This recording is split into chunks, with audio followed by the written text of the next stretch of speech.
말씀 위해서 함께 기도하겠습니다. 하나님, 우리가 하나님을 예배하며 하나님 말씀을 듣습니다.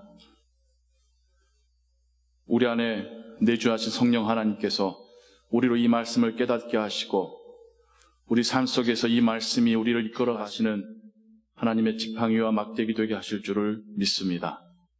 주 예수 그리스도의 이름으로 기도하옵나이다. 아멘.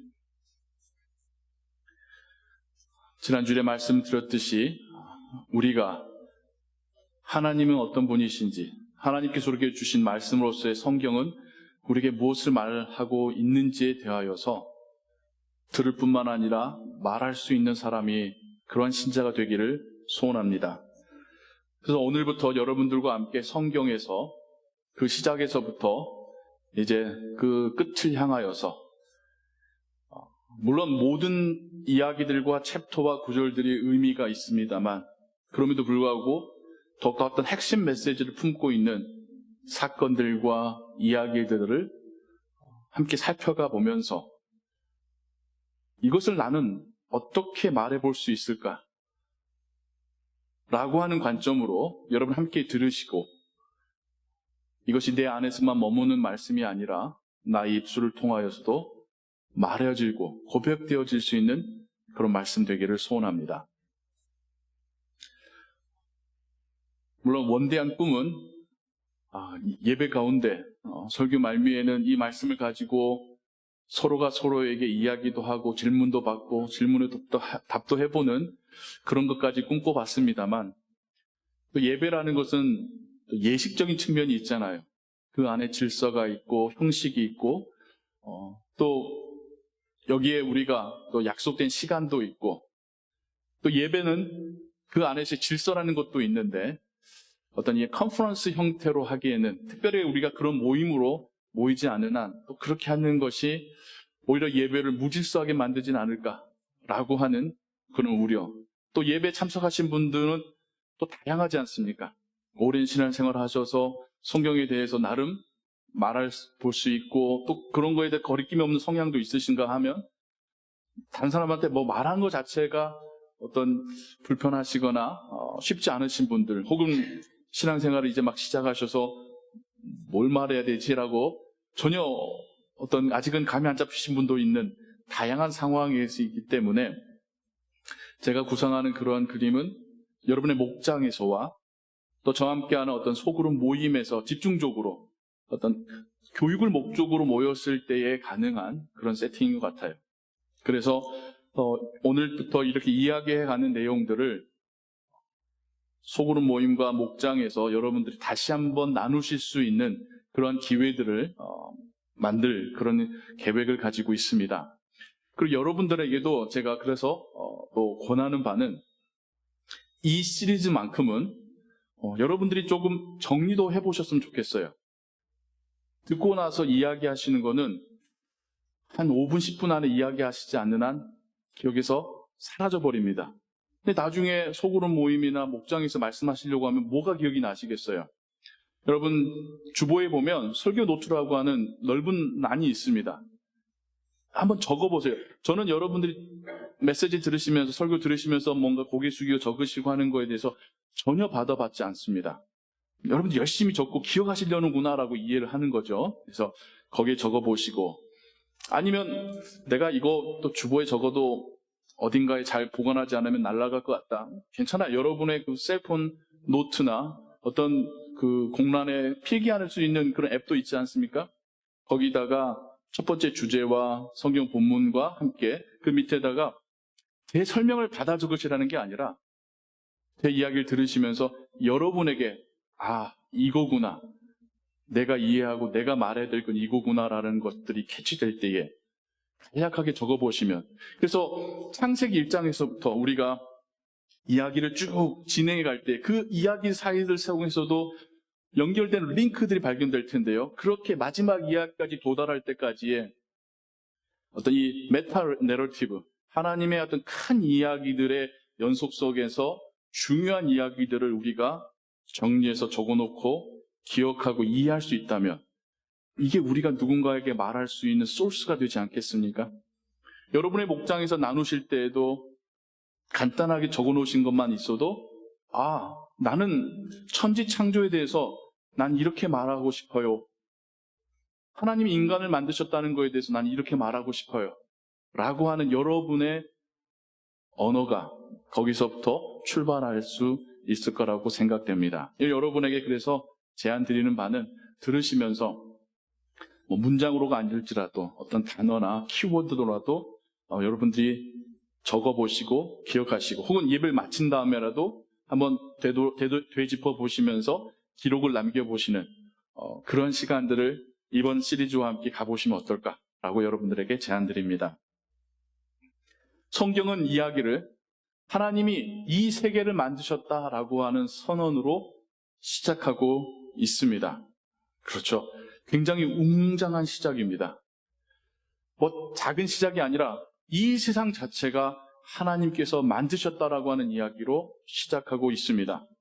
세상에 크고 작은 여러 가지 종교가 있지만 창조에 대해서 언급하고 있는 종교는 제가 아는 한 없습니다.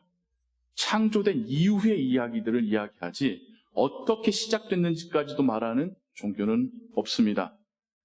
하지만 이 이야기마저도 창조의 모든 것을 이야기하고 있지 않다는 점이 우리로 하여금 때로는 답답하게 하는 점이죠. 우리 자녀들이 혹은 여러분도 마찬가지로 학교의 교육을 통해서나 아니면 어떤 미디어를 통해서 이 우주의 나이를 어떻게 여러분 들으셨어요? 50억 년? 그렇게 이야기를 하더라고요. 과학적인 분석으로 볼 때에 50억 년 걸렸다. 근데 성경을 보니까 며칠 만에 만들어졌다고요? 6일. 이거 믿을 거 못 되네. 그런 이야기를 들어보신 적 없으십니까? 하나님이 6일 만에 만드셨다고 하는데 내가 신뢰하는 과학은 결코 6일 만에 될 수 없어. 라고 하는 이야기들을 들어보신 적 없으십니까? 있죠? 네. 그럼 뭐라고 말씀하시겠어요? 과학이 틀렸다고 하시겠습니까? 생각해 봐야 되잖아요. 우리 교단에 저명한 철학자이자 신학자인 엘빈 플랜팅가는 신학과 과학의 관계를 이렇게 설명합니다. 과학은 하나님께서 우리에게 선물로 주신 이성이 하나님의 이 창조를 발견해가는 과정이다라고 말합니다. 종교인의 입장으로서 과학을 배척하는 것이 아니라 과학은 하나님께서 우리에게 주신 선물이라고 보는 거예요. 그 과학의 혜택으로 우리가 얼마나 많은 것들을 누리고 있습니까? 의학뿐만 아니라. 그런데 이 과학이 이 세상에 대하여서 연구해가는 학문이 과학이잖아요. 인간이 어떻게 만들어졌는지, 이 기후가 왜 이런 기후가 되고 있는지, 지구 밖은 어떻게 우주가 지금 천체가 형성되어 있는지, 다양한 에어리어에서 현상들을 파악해가는 학문이 과학입니다. 우리 입장에서는 하나님이 만드신 세상을 하나님이 어떻게 창조하셨는지를 발견해가고 있는 과정이라는 거예요.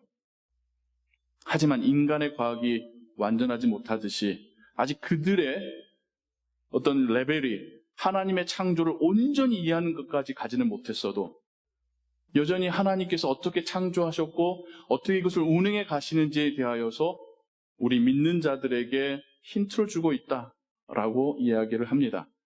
과학을 배척할 것도 아니고 과학을 맹신할 것도 아니라는 거죠. 과학을 통해서 우리는 하나님이 만드신 창조 세계를 이해할 수 있는 베네핏을 갖고 있습니다. 지금 당장 그들이 우리의 믿음에 대하여서 과학적 입장에서는 틀렸다라고 말할지 몰라도 하나님의 나라가 도래했을 때에는 인간의 지성의 어떤 그 스터디, 연구의 최종 결론과 하나님의 창조와 하나님의 나라가 맞닿는 그때가 올 줄로 믿습니다. 이게 우리 교단의 입장이에요. 그러면서 동시에 성경에 대한 우리 교단의 입장은 이 안에 하나님께서 주신 메시지가 있다는 겁니다. 문자적으로 해석하는 게 아니라 주제적으로 해석하는 것이 우리 교단의 성경 해석 입장입니다. 즉 창세기 1장의 스토리를 통해서 하나님은 우리에게 무엇을 말씀하길 원하시는가? 문자적인 종교인들과 과학자들 사이에서의 디베이트는 결국엔 하루 이틀, 3일, 6일 만에 라고 하는 이 표현 때문에 힘든 거거든요. 하지만 정말 창세기 1장을 통해서 하나님은 약 3,000년 전의 사람들에게나 그리고 오늘날 우리에게나 어떤 메시지를 공통적으로 주기를 원하셨을까? 처음 이 기록이 적혀져서 선포되어졌을 때는 지금으로부터 최소 3,500년 전입니다. 어떻게 지금 우리가 가지고 있는 과학적인 이해를 가지고 그들에게 하나님께서 쉽고 짤막하게 알려주신 말씀을 다 재단하고 판별할 수 있겠습니까? 하지만 여전히 하나님께서는 이 안에 우리에게 주시는 강력한 메시지, 이 성경 전체 이야기의 문을 여는 이야기를, 그 주제와 뜻을 담고 있더라는 겁니다. 과학자들과 싸워가며 이게 말이 맞는지 틀린지를 싸울 게 아니라 하나님께서 이 안에 우리에게 무엇을 말씀하길 원하신지를 발견해야겠습니다. 하나님의 창조에 대한 그 이야기의 시작에서 우리는 하나님이 무에서부터 시작하셨다는 이야기를 듣게 됩니다. 하나님이 창조하시려 할 때는 공허했다라고, 깊은 어둠이 있었다라고 말하고, 그리고 하나님의 신이, 성령으로 우리에게 이해하는 하나님의 신이 운행하시다라는 표현은, 그 원래의 단어는, 히브리어 단어는 새가 알을 품고 있다라고 하는 형상과 의미를 가지고 있는 단어 어근입니다. 하나님의 신이 공허한, 아무것도 없는 이 세상을 마치 품듯이 품으시면서 알에서 부화하듯이 하나님이 이 세상의 창조를 시작해 가십니다. 그런데 이 세상의 창조에 있어서도 그 6일간의 창조에 있어서 앞에 3일과 뒤에 3일은 하나님의 목적과 계획이, 하나님이 정하신 질서가 있다는 것을 우리에게 말하고 있습니다. 처음 3일 동안에는 공간을 만드셔요. 룸을 만드십니다. 그래서 첫 날에서는 그 우주와 지구의 사이에서의 공간을 만드시고, 둘째 날에서는 이 지구 안에서의 하늘이라고 하는 공간을 만드시고, 셋째 날은 이 지구의 땅과 물이라고 하는 공간을, 환경을 만드시는 이야기. 그 다음 나머지 3일 동안에는 그 공간들을 채워가신 이야기들이 기록되어 있습니다. 우주 공간에 채우는 것이 뭐죠? 해와 달과 별들. 이 공중을 채우는 조류들, 물과 땅을 채우는 어류들과 동물들. 이게 6일까지의 창조였고, 그 창조를 관리할 관리인으로서 인간을 만드시는 이야기. 이 세상에 만들어진 생명체들에게 하나님께서 생육하고 번성하여 이 땅을 채우라. 인간에게는, 관리자에게는 생육하고 번성하여 채울 뿐만 아니라 정복하고 다스리라고 하는 그들의 생존에 대한 목적과 사명을 맡기시는 이야기로 하나님의 창조가 기록되어져 있습니다. 어떤 의미입니까? 질서정연하게 하나님의 목적을 가지고 창조하셨다라는 것을 성경 우리에게 이야기하고 있는 것이에요.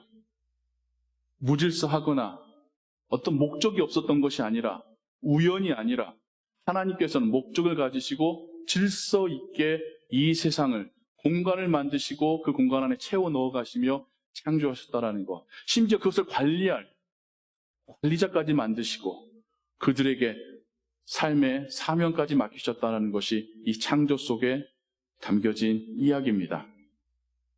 그리고 이 창조, 하나님께서 만드셨다라고 하는 이야기들이 풍부한 이 1장 가운데 만드셨다라고 하는 한국말로 번역된 이 단어들이 히브리어서는 세 종류로 서로 다르게 사용되고 있답니다.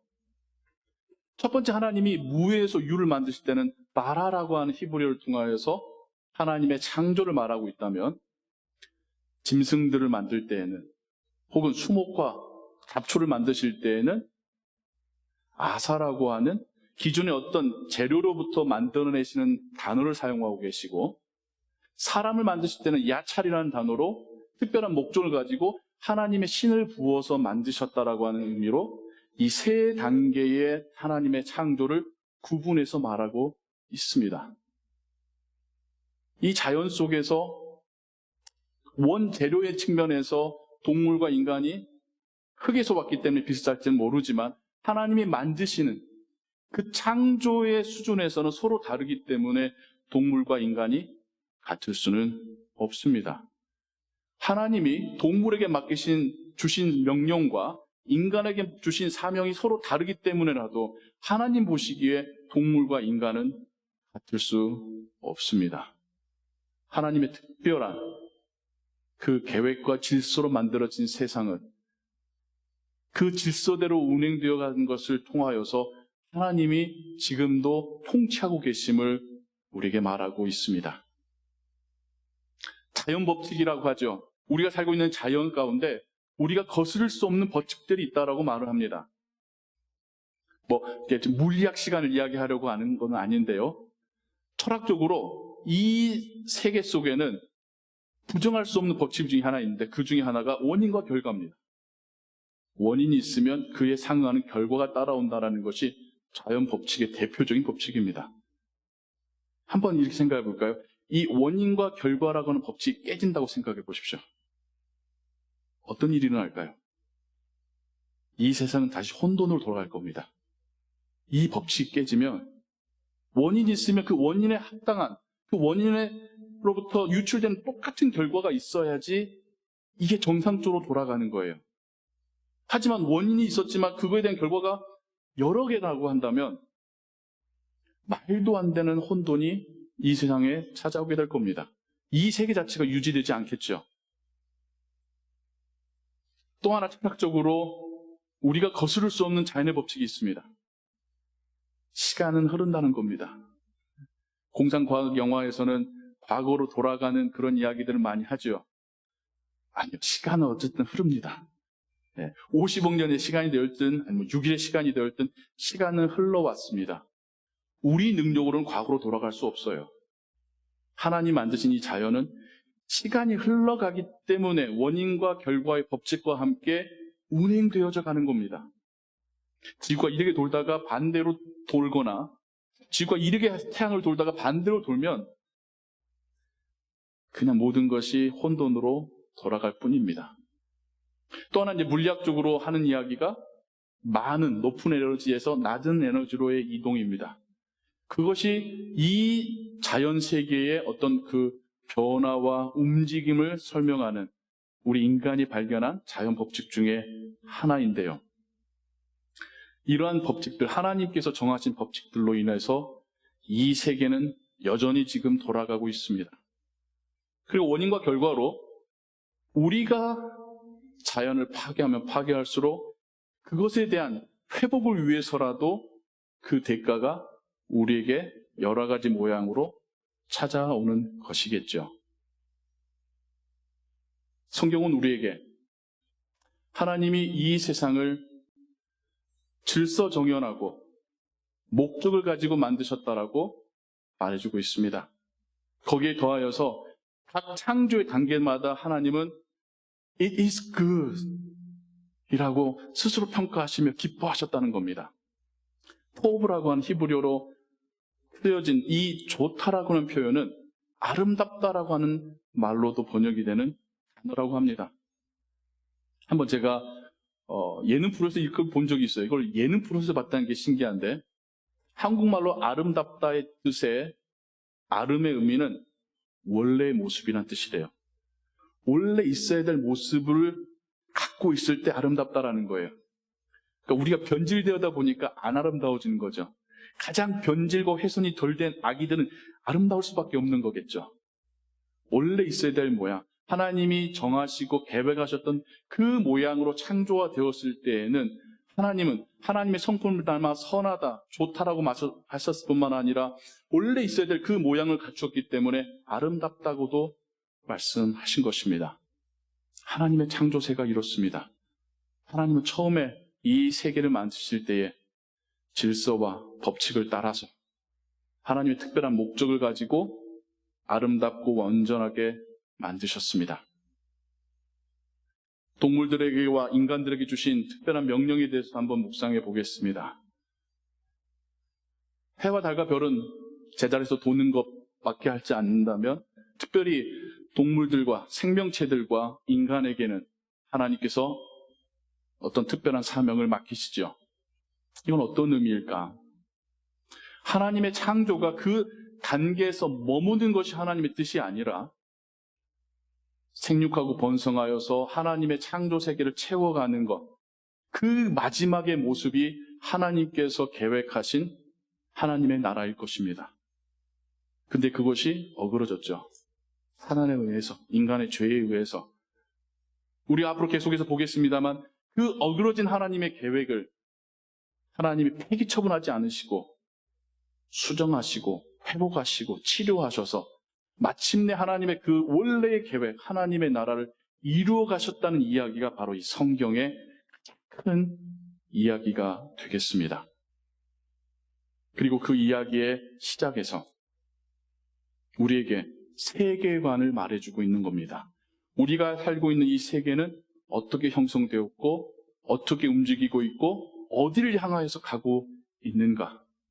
기독교적인 성경적인 세계관은 이 세계는 하나님께서 만드신 것이고 하나님의 법칙으로 운행되어 가고 있고 하나님의 나라를 향하여서 진행해 가고 있다는 것이 우리 믿음의 고백일 줄로 믿습니다.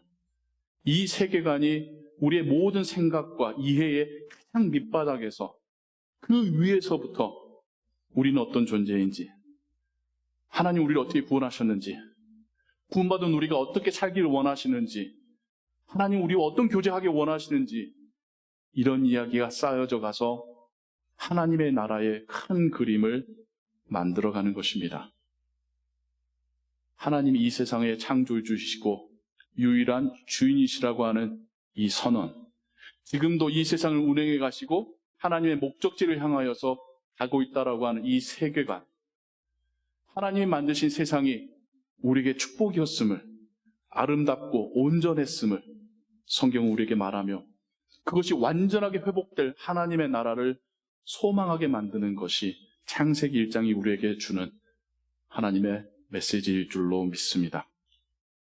우리가 살아가는 이 모든 환경, 들여 마시는 공기와 마시는 물, 보게 되는 아름다운 자연의 광경들, 밤하늘의 별들, 아침엔 어김없이 떴다가 저녁에 지는 해, 이 모든 것이 여전히 하나님이 이 세상을 통치하시고 하나님의 법칙 가운데 운행해 가게 하시고 우리에게 공급하시는 하나님의 은혜임을 여러분 믿으시기 바랍니다.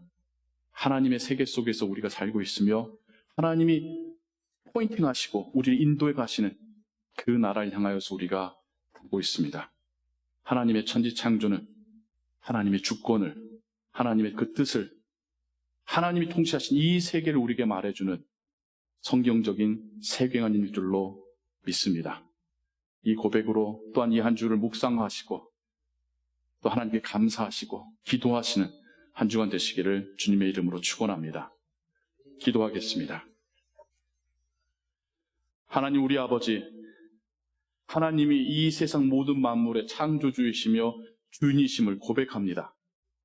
그리고 만들어진 이 세계가 하나님이 목적하시는 그 나라를 향하여 가고 있음을 저희들이 믿습니다. 그러한 세상 속에서, 세계 속에서 하나님이 우리와 동행하시고 우리의 필요를 채우시고 우리 인생에 중요한 사명을 주셨음이 우리의 감사의 찬양의 제목들입니다. 하나님, 지금 당장 내 앞에 일어난 일들만을 보게 하지 마시고 하나님이 운행해 가시는 이 세상을 보게 하시며 시간을 보게 하시고 역사와 그 모든 것 속에서 하나님의 주권을 우리로 고백하게 하여 주옵소서. 이것이 우리의 소망이 되게 하시고 믿음이 되게 하여 주옵소서. 모든 영광 오직 하나님께만 올리옵고 주 예수 그리스도의 이름으로 기도하옵나이다. 아멘.